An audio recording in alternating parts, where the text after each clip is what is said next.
We're hearing an incredible story from Dolores Cannon, and we'll be back with more in just a moment on Coast to Coast AM.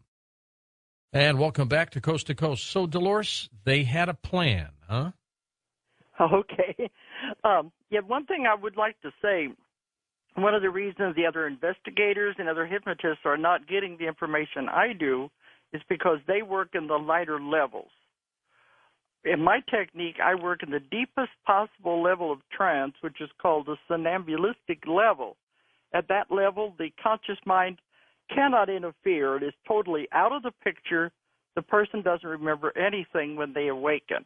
Okay. So you can see we can get a lot better information than at the lighter levels of trance. And how many people in the trance state will tell you this? Everyone. What percent? Really? All of them? Oh, boy. No, that's the beauty of this technique that I've developed is that 90% of the people go into the deep trance, and my main concern is helping them with their problems as a therapist and the counseling and also the physical problems. But during the session, this kind of information comes out. Because what I'm finding now, this is what I'm going to go into, instead of going into a past life, which we used to do, right. That's how I begin. I always take the person to an appropriate past life to explain their problems. Just what it used to be. You'd go to a past life, not anymore. Now they either go back to God when they were created or they go to when they were on spacecrafts, other planets. It's a whole new thing developing. The only ones who go to past lives anymore that I work with are those who still have karma to be repaid. So I see a whole new trend happening here that the other ones don't see because they don't work like I do. Okay, now right before the break, you were telling us about how they had a plan to try to fix this. Yeah, they had to come up with something to save us from ourselves. We're the bad guys in the whole picture. We got to save. We don't even realize what we're doing. They got to save us from ourselves. Okay, now, like I said a few minutes ago, Earth has been stuck in this reincarnation wheel for eons. People, you don't just have one life. You have hundreds and hundreds of lives. And if you've been on Earth for hundreds and hundreds of lifetimes, you're stuck in the reincarnation wheel, going round and around, making the same mistakes again and again, and not knowing how to get off of it. You just come back with the same people, same circumstances, and that's the whole problem. So they knew the people here who were stuck in this cycle were not going to be able to solve the problem because that's where the violence comes from, that's where the wars, keep making the same mistakes again and again.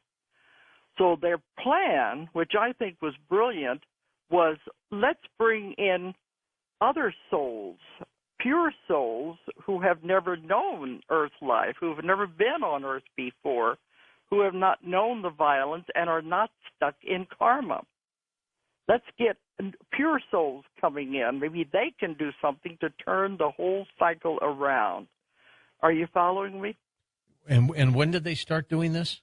Right after that, about in the 1950s, early 1950s is when it all began. And what they did, they put out a call to the universe. Does anyone want to volunteer and come and help Earth? And they said they had meetings, and I've had many of my clients have gone back, instead of going to past lives, go to when they were having these meetings, and they were discussing it. Who wants to go and help? And they said, I've had them say, I foolishly raised my hand and said I would go. Not a lot of takers, though, I bet, huh? Oh, definitely. But that's the problem. When you come into Earth life, you don't remember what you volunteered for.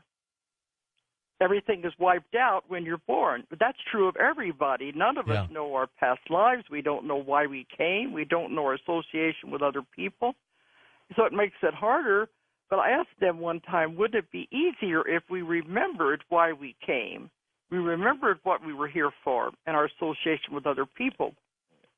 They said it wouldn't be a test if you knew the answers. So you have to come in just totally blacked out and start all over again and learn it as you go along. So I had people, instead of going to past lives, like some of them would go back to where they had never left God. They had never left the source. We all began there and went out and wanted to explore and wanted to learn. Some of them didn't. It's so beautiful there, and I can tell you what God is like. I can tell you all of that if you're interested. Well, we'll get to that. You want to get to that later then, or what? Yeah. Now, what?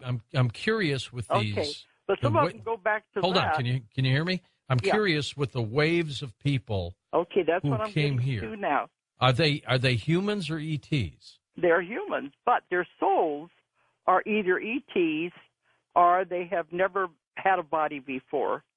They've come direct from God. All right. But the ones who were ETs were those who were on spaceships, on planets, other dimensions, and they sent out the call. Because I've had people, while they're under, talking about when they came and what they left they were so happy with. They were happy on the other planets. They were happy when they were with God. And I said, then why did you come to Earth? They said, I heard the call. And this has happened time after time after time with my clients. They say, I heard the call. I knew I had to come. Earth was in trouble. I volunteered. Now, why would this be repeated through hundreds of people if there wasn't something to it? Now, what are the things they would try to do to help us? To live among us, to change us by living among us. Would they get involved politically? I mean, would we know? I mean, would there be one of them living next door to you, for example? Oh, very likely, because they look just like you. Okay. They have no conscious memory of where they came from. So they're not here to corrupt anything. They're not here to cause any problems. We don't want to go on a witch hunt looking for these people, because now there are tens of thousands of them all over the world. They said, finally, we have tipped the scale. We think we can save the earth by the sheer number of these souls that have no karma. They have no reason to, what I want to say, they really didn't have to be here at all. They just came. But that's where the three waves come in. And when I first wrote about this in Keepers of the Garden, that was 20 years ago. Now I get letters because the books are translated all over the world, and they all said, I didn't know that was what it was. I didn't know why I felt the way I do, and now I understand, and I can live with it. You said the first wave that many of them tried to commit suicide. How come? Yes, because Why? they didn't like it here. They couldn't adjust. Okay, let me explain now. I don't know when you're going to go into another break here. Oh, you got time. You got time. What? You've got time. Okay. The three waves that I found. The first wave, that they must be now in their early 50s, their 40s or their early 50s, because the first one I discovered had just turned 30 years old, and that was 20 years ago, and I'm still in touch with him.